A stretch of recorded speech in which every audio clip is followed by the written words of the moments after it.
আজকের টপিক হলো পার্নিকিউয়াস অ্যানিমিয়া, যেটাকে আমরা অ্যাডিশন অ্যানিমিয়াও বলছি। এটা মেনলি কী কারণ হয়? ভিটামিন B12 ডেফিসিয়েন্সির জন্য মেনলি হচ্ছে। এখানে কি হয়, ইন্ট্রিনসিক ফ্যাক্টর থাকে আমাদের, যেটা রিলিজ হয় আমাদের কি parietal sell of gastric mucosa. Gastric mucosa থেকে, মানে স্টোমাকের মিউকোসা থেকে আমাদের একটা ইন্ট্রিনসিক ফ্যাক্টর যেটা রিলিজ করে প্যারাইটাল সেল, যেই সেলটা কি করে essential for vitamin B12 absorption, এইটা অ্যাবজর্পশন করতে আমাদের হেল্প করে। তো এখানে কি হয়, সেই ইন্ট্রিনসিক ফ্যাক্টরটা থাকে না, অ্যাবসেন্স থাকে, যার ফলে কি হয়, এইটার ফ্যাক্টরটা থাকে না, এর কারণে ভিটামিন B12 অ্যাবজর্পশন হয়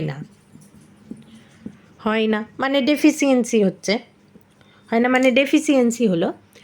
এই কারণে কি হয়ে যায় যে আরবিসিগুলো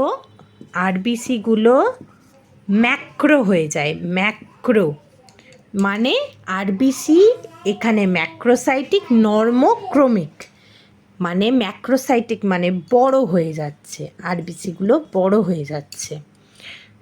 তাই এক্ষেত্রে তো এরপরে কি হয়, আমরা এই পার্নিসিয়াস অ্যানিমিয়াটাকে আমরা কিভাবে ডিটেক্ট করব? মেনলি আমরা সিলিং টেস্ট করি। সিলিং টেস্টটা এখানে কি, after administer of oral radioactive vitamin B12 অথবা injectable radioactive vitamin B12।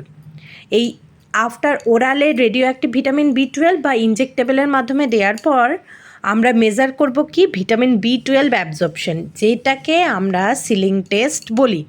এটাই হলো মেনলি পার্নিসিয়াস অ্যানিমিয়ার টেস্ট, তাহলে এটা ইম্পর্টেন্ট।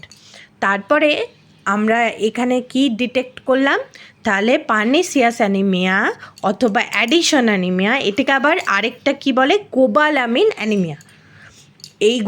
এইটা কী জন্য হচ্ছে না, মেনলি ভিটামিন B12 ডেফিসিয়েন্সির জন্য হচ্ছে।